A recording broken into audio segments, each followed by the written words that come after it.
Just believe the science, leave politics away. Just listen to your local health agencies and your local healthcare leaders, because what we want is just to keep everybody safe. We ourselves also want to be cognizant of the fact that we also don't want to catch this virus, because when somebody comes into the hospital or the healthcare facility, you're also putting those doctors and nurses and other healthcare personnel also at risk, who in turn can take it to their own families. There are multiple concerns. Number one is overwhelming, again, the health infrastructure. We usually see a fair share of people needing intensive level of care when they come in with also flu infections, even young patients between the age group of 20 and 30 as well.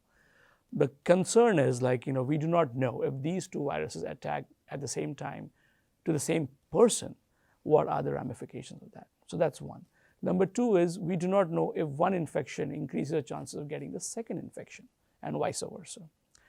And number three is, we will be concerned about the symptoms, because these symptoms between these two viruses, and including other 9 to 10 different respiratory viruses, overlap. So when we overlap, we do not know what is what. And then eventually when we have to go up with a testing strategy in which involves testing for all viruses, and that takes away valuable lab resources as well as time to decide what next is to be done. So at this point in time, the best advice I can give anybody is, again, get your flu shots as quickly as possible, because none of us want anybody to be infected with both the viruses together and not overwhelm the system eventually. We, among all the counties, we are at the medium level. Having said that, we are surrounded by a lot of nursing homes as well as a lot of colleges and universities. And as of now, the biggest factor, I would say, is reopening of the schools and universities, and then kids, not paying attention to it, especially college kids, and going into parties and bar hopping, and then eventually bringing the disease back into their dorms, or if some of them are commuting from home, getting it to them.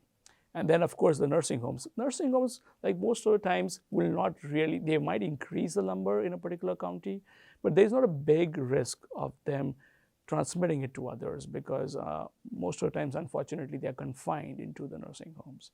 It's the more active people between the age group of 19 and 25 are the biggest runners of the increased numbers. So that's one.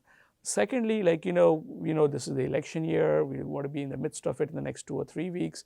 We do not know what happens when people come out in huge numbers to poll. That's a concern.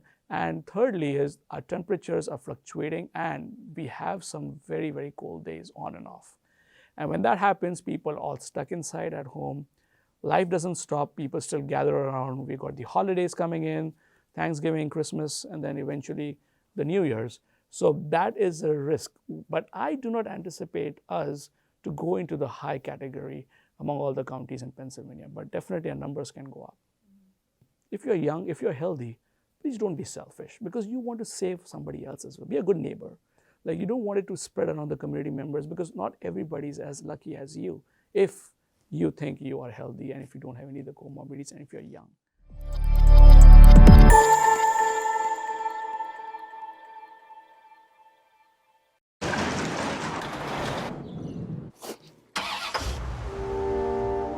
We're opening up again, so you don't need to put your healthcare on hold. We're open to see you for in-person appointments. Open with extensive precautions for patient and staff safety. And open with rigorous cleaning and disinfecting at all locations. From emergency departments to primary care offices, we're open and can see you now. UPMC, life-changing medicine.